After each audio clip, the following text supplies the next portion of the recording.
ശ്രീകൂടൽമാണിക്യം ക്ഷേത്രത്തിൽ അഷ്ടമംഗല്യ പ്രശ്നപരിഹാരാർത്ഥം നടത്തേണ്ട കൊട്ടിലാക്കൽ പറമ്പിലെ സർപ്പക്കാവിൽ നാഗപ്രതിഷ്ഠ രാവിലെ 10-നും 11-നും നടന്നു.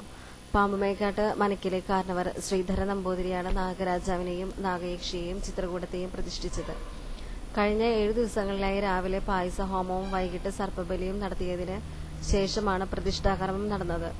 ഓട്ടുരുളിയിലും വെട്ടുകത്തിയിലുമായി ആവാഹിക്കപ്പെട്ട ചൈതന്യം പ്രതിഷ്ഠാസമയത്ത് സർപ്പക്കാവിലേക്ക് മാറ്റുകയാണ് ചെയ്യുന്നത്.